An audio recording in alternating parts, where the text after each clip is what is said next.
সে খুব জোরে জোরে দরজা করছে, দেখাচ্ছে। তা আমরা ভয় পেয়ে গেছিলাম যে আসলে এত রাত্রে মনে ডাকাত বা কোনো কিছু হয়েছে কিনা। তো আমরা দরজা খোলার পরে উনি বলতেছে যে আগুন লাগছে। তারাপীঠের পর কলকাতায় অগ্নিকাণ্ডের ঘটনা, ফের হোটেলে বিধ্বংসী অগ্নিকাণ্ডের ঘটনা। মাঝরাতে মির্জাগলি স্ট্রিটে আগুন। হ্যাঁ হ্যাঁ, আমি তো জানি না, কিন্তু যা আমি তো আসার সময় শুনছি কালী এখানেই থাকে। আর এই 52 নম্বর ওয়ার্ডে কংগ্রেসের ক্যান্ডিডেট ছিল, বিজেপির ক্যান্ডিডেট ছিল কালী। তো তখনও খুব ওরা ঝামেলা টামেলা করে জিতেছিল।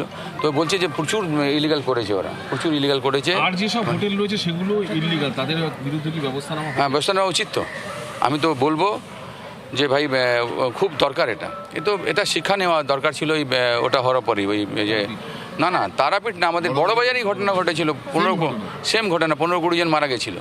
তো তারাপীঠ তো ধরুন একটা গ্রামগঞ্জে আছে, সেটা আলাদা। ওটা কিন্তু ওখানেও তো সব সাথে আপনার কথা হয়েছে না। আমি তো এই জাস্ট আমাকে কালই ফোন করলো, শুনলাম, সঙ্গে সঙ্গে চলে এলাম। ভাই আমি মর্নিং ওয়াকে ছিলাম, আমি সঙ্গে সঙ্গে চলে এসেছি। এবার আমি খবর জানাবো। আমি তো আমি পুরোটাই জানি না, এখন আমি খবর জানাবো।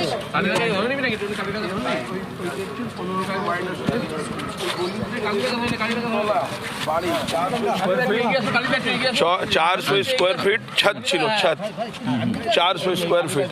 ওকে 3 তল্লা বাড়ি করে দিয়েছে। ওই গলির থেকে দেখবেন এই সব কাউন্সিলর, এখানকার কাউন্সিলর যিনি সিটিং ছিলেন, এই ছোট ছোট আগে এখানে রেসিডেন্স ছিল। নাম আপনি এর আগে কি নাম, সৈনী মুখার্জি, ঠিক আছে। আপনার এই ছোট ছোট সব ঘর ছিল, এতে লোক থাকতো। এখন নোটিশ করুন, ছোট ছোট ঘরে এ তো নয়না বন্দ্যোপাধ্যায়ের বিধানসভা। এটা আপনি দেখবেন ছোট ছোট ঘর ছিল। একটা ঘর 300 স্কোয়ার ফিট হবে, 6খানা রুম, 6খানা রুমে 6খানা এসি। মানে আপনি যদি উপরে চড়বেন না, মানুষ থাকতে পারবে না। এটা ছোট ছোট রুম, গেস্ট হাউস বানিয়ে, মানে কোনো ইকুইপমেন্ট নেই। পাশে ফায়ার ব্রিগেড আছে। আপনি ভাবুন না, পাশে ফায়ার ব্রিগেড, একটা বাড়ি ছেড়ে। এ তো হেভি আগুন লাগলো কিভাবে? নিশ্চয়ই ভিতরে কিছু ছিল না। আপনি যাবেন ওইদিকেও রাস্তা, আপনি ওই গলির ওইদিকে স্পা লেখা আছে, স্পায়ের গলি দিকে দেখুন, 3 তলা বাড়ি, 400 স্কোয়ার ফিটে এর ভিতরেই আছে। ছদ দিয়ে 3 তলা বাড়ি করে দিয়েছে। মানে এইখানকার লোকও নেই যে সব গেস্ট হাউস বানাচ্ছে করছে। কোনো কর্পোরেশনের নিয়ম নেই, কোনো ফায়ারের লাইসেন্স নেই। এদের ট্রেড লাইসেন্সও যদি খুঁজবেন গেস্ট হাউসের নেই। Total illegal, everything illegal. আমরা প্রচুর বার বলেছি, কিন্তু সব এটা কি করলো, হঠাৎ আমাদের খবর এসেছে কি কমার্শিয়াল করে এটা করেছে, মানে বাড়িটাই বিক্রি করে চলে গেল কমার্শিয়াল করে, যিনি ল্যান্ডলর্ড ছিলেন। এখন কি আছে, যার মনমানি, যার ইচ্ছে যা হচ্ছে, যার মানে কিচ্ছু নেই। আপনি ছদে চলে যান, ছদের ওই হাল আছে। পাশে দমকলের অফিস, সামনে থানা, দুটো থানা রয়েছে, একটা নিউ মার্কেট আর পার্ক স্ট্রিট। তো তারপরে এইভাবে যে ব্যবস্থাটা কেন মনে হচ্ছে? দেখুন, আপনি ভাবতে পারেন কি পাশে মানে ফায়ার ব্রিগেড, একটা বাড়ি ছেড়ে। নিশ্চয়ই ভিতরে কিছু এরকম ছিল যে মানে থামানোর জায়গা নেই। কীরকম করবে? এসি আপনি দেখুন না, এসি আপনি দেখুন, কটা এসি একটা বিল্ডিংয়ে, কটা এসি, ওইদিকে এসি, এইদিকে এসি। মানে এই বাড়িটাও পড়ে যাবে যেইভাবে এরা পিলার কেটে বানিয়েছে। দেখবেন কোনোদিন বাড়ি কলেপস হয়ে যাবে। সন্তোষ পাঠক আমাদের সঙ্গে রয়েছে। সন্তোষ দা, আমরা সরাসরি লাইভে রয়েছি, কি বলবেন এই যে পরিস্থিতি, এটা কেন ঘটলো? নজনের মৃত্যু। যে ছবি আপনাদেরকে দেখাচ্ছি, মির্জাগলি স্ট্রিটে হোটেল শিখাইনে ভয়াবহ অগ্নিকাণ্ডের ঘটনা। দম বন্ধ হয়ে ঝলসে 9 জনের মৃত্যুর খবর পাওয়া যাচ্ছে। এখনো পর্যন্ত বহু মানুষ গুরুতরভাবে আহত হয়েছেন, বর্তমানে তারা হাসপাতালে চিকিৎসাধীন। সোমবার বীরভূমের তারাপীঠে যে অগ্নিকাণ্ডের ঘটনা ঘটেছিল, সেখানেও 9 জনের প্রাণ গিয়েছিল। এবং এই এখনো পর্যন্ত যে মোট 18 জনের মৃত্যুর খবর কিন্তু এখনো পর্যন্ত সামনে উঠে এসেছে। এবং এই যে ঘটনাগুলো ঘটছে, অগ্নিকাণ্ডের ঘটনা, এর দায় কে নেবে? এর দায় কার? যেহেতু বিগত তৎকালীন সরকারের আমল থেকে এই ব্যবসাগুলো চালানো হচ্ছিল, সেই সময় কি কোনো বিষয় তারা নজরদারি চালায়নি? কোনো সেফটির ব্যবস্থা ছিল না? একাধিক গুরুত্বপূর্ণ প্রশ্ন কিন্তু চলেই আসছে। এবং আজকের যে ঘটনা, রাত 2টো নাগাদ যেমনটা জানা যাচ্ছে, প্রত্যক্ষদর্শীরাও জানাচ্ছেন 2টো থেকে 2:30টার মধ্যে এই অগ্নিকাণ্ডের ঘটনাটি ঘটে। ইতিমধ্যেই দমকলের একাধিক ইঞ্জিন সেখানে পৌঁছে আগুন নিয়ন্ত্রণে আনার চেষ্টা চালিয়ে গিয়েছেন। বর্তমানে আগুন নিয়ন্ত্রণে রয়েছে, তবে গোটা পরিস্থিতি কিন্তু খতিয়ে দেখা হচ্ছে যে এই মুহূর্তে ভেতরে কেউ আটকে রয়েছেন কিনা, সেটাও কিন্তু দেখা হচ্ছে। আরো বিস্তারিত জানবো, সঙ্গে রয়েছেন আমাদের প্রতিনিধি বিক্রম দাস। বিক্রম, এই মুহূর্তে কি ছবি দেখতে পাচ্ছ? দেখো, এই মুহূর্তে তোমাকে জানাবো যে সন্তোষ পাঠক, যিনি চৌরঙ্গীতে বিজেপির হয়ে প্রতিদ্বন্দ্বিতা করছিলেন, তিনি এসে পৌঁছেছেন এখানে এবং তার যেটা বক্তব্য যে সম্পূর্ণভাবে বেআইনিভাবে এই হোটেলগুলো চলছিল এবং যিনি এখানকার প্রাক্তন কাউন্সিলর এবং যিনি এখানকার বিধায়ক, তাদের মদতেই এই কাজ হচ্ছিল, এমনটাই ও রাজনৈতিকভাবে অভিযোগ করেন সন্তোষ পাঠক। তার পাশাপাশি তোমাকে জানিয়ে রাখবো যে এই মুহূর্তে পুলিশের তরফ থেকে তদন্ত করা হচ্ছে এবং যেটা আমরা জানতে পাচ্ছি যে অত্যন্ত একটা মর্মান্তিক ঘটনা যেটা সামনে উঠে আসছে, যে 3 তলা অর্থাৎ 2nd ফ্লোর এই বিল্ডিংয়ের, সেখানেই কিন্তু এই 9 জন তারা নিজস্ব রুমে আটকে পড়েন। তাদেরকে যে নিচ অব্দি নিয়ে আসবে কেউ, বা তাদেরকে যে এক্সিট গেট অব্দি বা ইমার্জেন্সি এক্সিট অব্দি নিয়ে আসবে সেরকম কিন্তু কেউ ছিল না এবং তার সঙ্গে সঙ্গে মূলত ইমার্জেন্সি এক্সিট তো দূরের কথা, মূল গেট সেটাও কিন্তু কোলাপসিবল গেটটি বন্ধ করে রাখা ছিল। অর্থাৎ সমস্ত ফায়ার নর্মসকে উপেক্ষা করেই কার্যত এইভাবেই এই হোটেলটি চলছিল, যেখানে এখনো পর্যন্ত 9 জনের মৃত্যুর ঘটনা ঘটেছে এবং তার সঙ্গে সঙ্গে 6 জন আহত অবস্থায়। হ্যাঁ,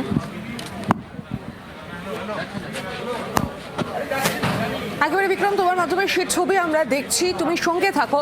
যে ছবি আমাদের প্রতিনিধি বিক্রম দাস তুলে ধরছেন, এই সেই মির্জা গালি স্ট্রিটের হোটেলটি শিখা ইন, এখানেই অগ্নিকাণ্ডের ঘটনা ঘটে এবং এই অগ্নিকাণ্ডের ঘটনায় 9 জনের মৃত্যু হয়েছে। আর এক প্রতিনিধি আমার সঙ্গে রয়েছে, সরাসরি প্রতিনিধি বিক্রম দাস রয়েছেন, পাশাপাশি রয়েছে অয়ন ঘোষাল। অয়ন, এই যে এখনো পর্যন্ত যে তারাপীঠের খবরটাই যদি ধরা যায়, সেখানে 9 জনের মৃত্যু হয়েছে, এখানেও 9 জনের মৃত্যুর খবর। এই যে 18 জনের প্রাণ গেল, এর দায় কে নেবে? একের পর এক প্রশ্ন তো উঠেই আসছে যে তৎকালীন সরকারের আমলে তাহলে কিভাবে সবকিছু এড়িয়ে এভাবে ব্যবসা করছিল ব্যবসায়ীরা?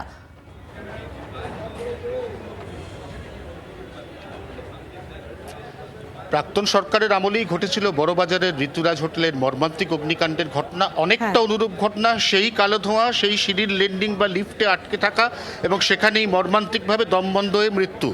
কিন্তু তারপরে কি আদৌ কোনো ব্যবস্থা নেওয়া হয়েছিল? আমরা প্রত্যেকে জানি ওই অগ্নিকাণ্ডের পরে প্রাক্তন মুখ্যমন্ত্রী মমতা বন্দ্যোপাধ্যায় তিনি হঠাৎ করে কলকাতায় একটি সারপ্রাইজ ভিজিটে বেরোন। তিনি পার্ক স্ট্রিট, শেক্সপিয়ার সরণি সহ একাধিক জায়গায় গিয়ে হঠাৎ করে রুফটপ রেস্তোরাঁ, এই রেস্তোরাঁর বিরুদ্ধে বিষোদ্গার করেন। একটি রুফটপ রেস্তোরাঁ পার্ক স্ট্রিটে, সেটি ভাঙার চেষ্টা হয়, পরে কলকাতা হাইকোর্টে এটা নিয়ে মামলা গড়ায় এবং দেখা যায় যে রুফটপ রেস্তোরাঁটি কলকাতা পুরসভা মুখ্যমন্ত্রীর নির্দেশে ভাঙতে গিয়েছিল, সেই রুফটপ রেস্তোরাঁ চালানোর মতো পর্যাপ্ত ফায়ার সেফটি লাইসেন্স থেকে শুরু করে সমস্ত বৈধ কাগজপত্র রয়েছে। বেআইনি যারা, তারা কিন্তু সেই বেআইনি অবস্থায় থেকে গেল। অর্থাৎ এখানে মূল যে প্রশাসনিক পরাঘাত, এটা পড়ল যাদের ওপর, তারা বৈধ, আর বেআইনিভাবে যারা অবৈধভাবে ব্যবসা করছে তারা কিন্তু কার্যত আবারও স্ক্যানারের আড়ালে চলে গেলেন। এই মুহূর্তে আমার ক্যামেরা বন্ধু নবীন এই গোটা এলাকার ছবি দেখাচ্ছে। প্রত্যেকটা ক্ষেত্রে দেখা যাচ্ছে ঘটনার পর পুলিশ অত্যন্ত তৎপর, ঘটনার পর সঙ্গে সঙ্গে দমকল দপ্তর তারা এখানে ঝাঁপিয়ে পড়ছে, তারা যুদ্ধকালীন তৎপরতায় উদ্ধার কাজ করছে। কিন্তু মূল যে প্রশ্ন সেটা হচ্ছে এই হোটেল, এই বিল্ডিং, এটা বাদ দিলে তার পাশে পরপর আমরা দেখতে পাই, আমরা প্রত্যেকে জানি যারা Mirza Ghalib street, New Market চত্বর এখানে হাঁটাচলা করেন, এখানে গাড়ি নিয়ে যান, তারা প্রত্যেকে জানেন যে এই গোটা মির্জা গালিব স্ট্রিটে একেবারে খাদ্য ভবন থেকে শুরু করে পার্ক স্ট্রিট পর্যন্ত একের পর এক হোটেল রয়েছে। কটা হোটেলের ফায়ার অডিট হয়, কটা হোটেলের ফায়ার লাইসেন্স চেক হয়, কটা হোটেল ন্যূনতম অগ্নি নির্বাপন ব্যবস্থা নিয়মিত পরীক্ষা নিরীক্ষা হয়, এই প্রশ্নগুলো থাকছে এবং এই প্রশ্নগুলোকে উৎস রেখেই এই হোটেলগুলো চলছে, যেখানে মাঝে মধ্যেই ঘটছে এ ধরনের মর্মান্তিক দুর্ঘটনা যা কেড়ে নিচ্ছে মানুষের প্রাণ। একেবারে এখান থেকে আরও একটি বিষয় উঠে আসছে যে এই যে জায়গাটা মির্জা গালি স্ট্রিট, এখানে আমরা জানি যে কলকাতায় সাধারণত বাংলাদেশের বহু নাগরিক এখানে আসেন নিজেদের চিকিৎসার জন্য। সেরকমও 2 জনকে আমরা দেখলাম যে প্রত্যক্ষদর্শী, তারা তাদের এই সময়কার কথাটা তুলে ধরলেন যে ভয়াবহ ছবিটা কোথাও গিয়ে আন্তর্জাতিক স্তরেও তো ভাবমূর্তি নষ্ট হচ্ছে।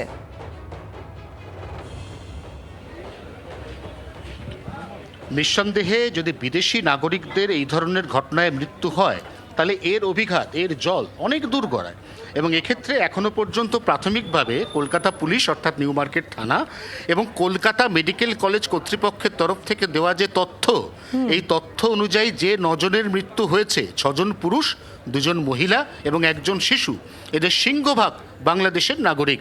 অন্তত 5 জন পুরুষ বাংলাদেশের নাগরিক। মৃত 6 জন পুরুষের মধ্যে 1 জন এই হোটেলের নিরাপত্তা রক্ষী বলে প্রাথমিকভাবে জানা যাচ্ছে। এখনো পর্যন্ত মৃতদের নাম বা এই গোটা বিষয় নিয়ে কোনো অফিসিয়াল কনফার্মেশন পাওয়া যায়নি। কিন্তু এইভাবে ঘটনা ঘটায় বাংলাদেশের নাগরিকদের মৃত্যুর পরিপ্রেক্ষিতে নিঃসন্দেহে জল অনেক দূর গড়াবে এবং সেই গড়ানো জল তার আশু পদক্ষেপ, প্রশাসনিক প্রয়োজনীয় পদক্ষেপ এবং বা এই ধরনের হোটেলগুলির বিরুদ্ধে কতটা কঠোর মনোভাব, কতটা কঠোর পদক্ষেপ আগামী দিনে রাজ্য সরকার নেয়, সেদিকে তোমার আমার মতো সাধারণ মানুষ আমরা তাকিয়ে আছি। একেবারে তুমি সঙ্গে থাকো। মর্মান্তিক এই ঘটনা, একের পর এক অগ্নিকাণ্ডের ঘটনা। এবার কলকাতার মির্জাগলি স্ট্রিটে হোটেল শিখাইরে আগুন বিভীষিকা। এখানেই ছিলেন বাংলাদেশি বেশ কয়েকজন নাগরিক এবং তার মধ্যে 5 জন নাগরিকের মৃত্যু হয়েছে। 2 জন প্রত্যক্ষদর্শী, তারা কি বলছেন শুনবো। 2টো নাগাদ হয়েছে, কিন্তু আমরা খবর পাই আপনার 2:15 কি 20 নাগাদ। তারপর 2টো মহিলার আর্তনাদ শুনতে পাই। আমরা হঠাৎ গেট খুলে দেখি যে এত চেঁচামেচি কে করছে। তো হঠাৎ বেরিয়ে দেখছি একদম সঙ্গে সঙ্গে গেট খোলা মাত্র ধোঁয়াতে গ্রাস করে নিল। প্রচণ্ড ধোঁয়া, কিছু দেখতে পাচ্ছি না। তা করতে করতে 2টো আপনার ফায়ার ব্রিগেডের পুলিশ আধিকারিককে দেখলাম। ওনারা গিয়ে তাড়াতাড়ি বললো যে এখানে তোমরা থেকো না, বিপদ আছে, তোমরা তাড়াতাড়ি আমাদের সঙ্গে নিচে নেমে এসো। তো নিচে নামার সময়তেও কিছু দেখতে পাচ্ছি না, ওনারাই আমাদেরকে ধরে আর করে নামালো নিচে। 2টো নাগাদ হয়েছে। যখন প্রথম আগুনটা লাগলো কি শুনলেন, কি দেখলেন? আমরা ঘুমিয়েছিলাম, আমার বাচ্চা, আমি, আমার ওয়াইফ।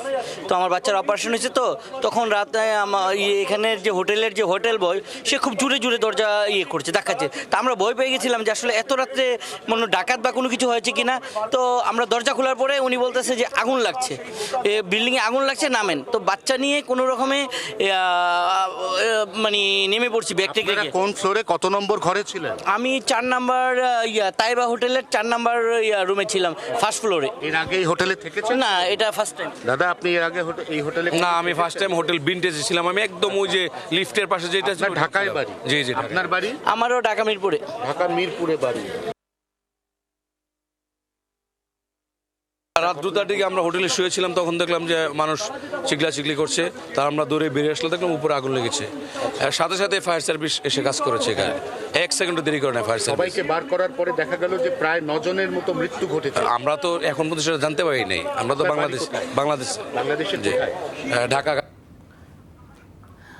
আমরা শুনছিলাম বাংলাদেশের এই নাগরিকদের বক্তব্য। তারা এই যে ঘটনার কথা উল্লেখ করলেন যে সত্যিকারে ভয়ঙ্কর একটা মর্মান্তিক ঘটনা, একের পর এক নাগরিকের মৃত্যু। তারপরে ফায়ার ব্রিগেডওয়ালা এলো, ওরা সবাই দেখলো। আমরা সঙ্গে সঙ্গে আমার ফায়ার ব্রিগেডওয়ালা আগেই এসে গেছে। তো আমরা জানি যে বাচ্চাগুলো খেলছে। তারপরে যখন দেখছি পুরো ধোঁয়া, মানে আমাদের বিল্ডিংয়ে মানে এত পরিমাণ গন্ধ যে আমরা মানে কিছু বুঝতে পারছি না। তারপরে আমরা এসে দেখলাম ফায়ার ব্রিগেডওয়ালা সব এলো, সব আমরা আগুন দেখতে পেয়েছিলেন? আগুন দেখতে পাই না, প্রচুর চেঁচাচ্ছে। এখানেই থাকেন না? এখানেই থাকি না, বাংলাদেশি আমাদের এখানে থাকে। আমরা তো মেডিকেলের লোক, আমরা মেডিকেল সার্ভিসের লোক, সব মেডিকেল কলেজ, সব হসপিটাল থেকে আমরা কাজ করি। তো আমরা তারপরে এলাম, এসে যখন দেখলাম যে এই ব্যাপার, সব ফায়ার ব্রিগেডওয়ালা ওরা এলো, এসে সব। ঠিক ফায়ার ব্রিগেড ঠিক কটার সময়তে এসেছে? ফায়ার ব্রিগেড একবারে ফার্স্ট আওয়ারেই চলে এসেছে। আমাদের আগেই ফায়ার ব্রিগেড চলে এসেছে। তারপরে ওখান থেকে সীসা ভেঙে। এরকমই চলছিল, কোনো রকম কোনো বেরানোর ব্যবস্থা নেই। আগুন আপনারা কখনো বলেছিলেন যে এরকম ঘিঞ্জি হয়ে রয়েছে? আমরা তো জানি না। আপনার নামটা? আমার নাম অজয়। দাদা, আপনার নাম? ঠিক আছে। আপনারা এখানেই থাকেন তো? আমরা শুনছিলাম স্থানীয় বাসিন্দাদের বক্তব্য। আমার প্রতিনিধি রয়েছেন বিক্রম দাস। বিক্রম, স্থানীয় বাসিন্দারাও অভিযোগ করছে যে এখানে ব্যাঙের ছাতার মতো গজিয়ে উঠেছে একের পর এক হোটেল, দীর্ঘদিন ধরে অবৈধভাবেও ব্যবসা চলছে। একেবারেই তাই। প্রিস্কুল street, Mirzagali street, Faraz street, এই যে অঞ্চলটা রয়েছে সেখানে ব্যাঙের ছাতার মতো এই ধরনের বিভিন্ন গেস্ট হাউস আছে।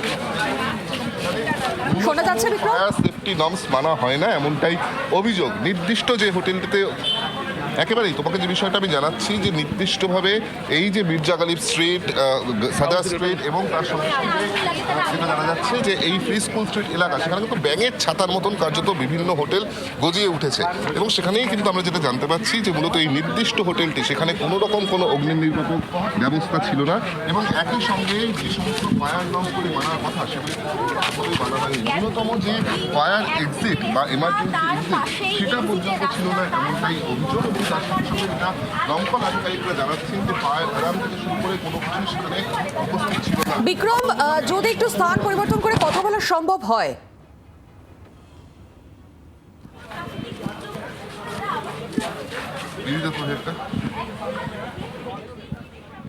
বিক্রম, তুমি সঙ্গে থাকো। এই মুহূর্তে যে ছবি আমাদের দুই প্রতিনিধি রয়েছে সরাসরি ঘটনাস্থল থেকে, বিক্রম দাস এবং অয়ন ঘোষাল, যে ছবি তুলে ধরছে মির্জা গালিব স্ট্রিট এবং এই স্ট্রিটে এই যে হোটেল শিখাইন, এখানে এই ভয়াবহ অগ্নিকাণ্ডের ঘটনা। এখনো পর্যন্ত 9 জনের মৃত্যুর খবর পাওয়া গিয়েছে এবং প্রত্যেকটা মুহূর্তের আপডেট আমরা দিয়ে চলেছি একেবারে গ্রাউন্ড জিরো থেকে আমাদের দুই প্রতিনিধি। বাংলার আওয়াজ, বাঙালির আবেগ, জি 24 ঘন্টা।